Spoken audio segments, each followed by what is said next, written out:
आमदार रवींद्र फाटक आयोजित संकल्प प्रतिष्ठान नवरात्रोत्सवात दुसऱ्या दिवशी देखील प्रचंड गर्दी पाहायला मिळते। आगरी कोळी वेशभूषा परिधान करत गरब्याचा आनंद लुटताना तरुण वर्ग दिसून येत आहेत। त्यांच्यासोबत संवाद साधला आमचे प्रतिनिधी शुभम कोळी यांनी। पाहूया।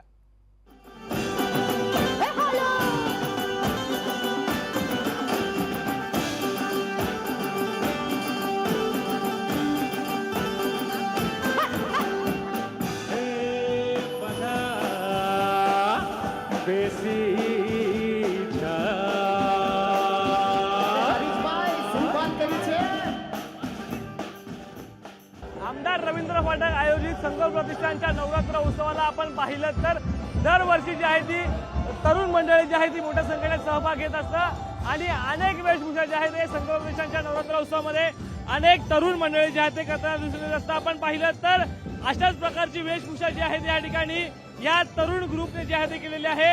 अगदी पारंपरिक अशा कोळी पद्धतीचा पेहराव करून हे सर्वच जण या ठिकाणी उतरलेले आहेत। आपण पाहिलं तर रास दांडियाचा आनंद लुटताना जे आहे ते हे तरुण वर्ग आपल्याला दिसत असतील।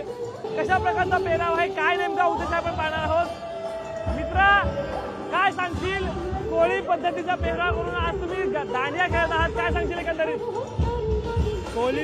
कोळी लूक आम्हाला खूप आवडतो, कारण ते त्यांचे मासा पकडतात। कोळी लोकांचा पहनावा आणि त्यांचा देखणं, त्यांची स्टाईल ते आपल्याला आवडते, म्हणून आम्ही आज कोळी लूक केलाय आणि इथे येऊन आम्हाला खूप मजा येते। आम्ही दरवर्षी येतो। लास्ट टाइम मी सेकंड प्राइज मारलेला इथे येऊन। ताई, अगदी कोळी पद्धतीचा पेहराव केलेला आहे ते पण नवरात्रीमध्ये।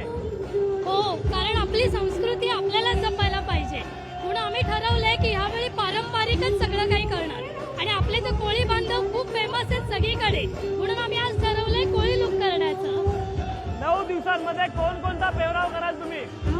आता ह्याच्या आधी पण आम्ही इकडे पार्टिसिपेट केलंय, प्रत्येक वेळी एक नवीन कन्सेप्ट आम्ही आणले, तर ह्यावेळी पण आमचा तोच प्रयत्न आहे। कॅमेरामॅन हमीदसह शुभम कोळी, लोकशाही मराठी, ठाणे।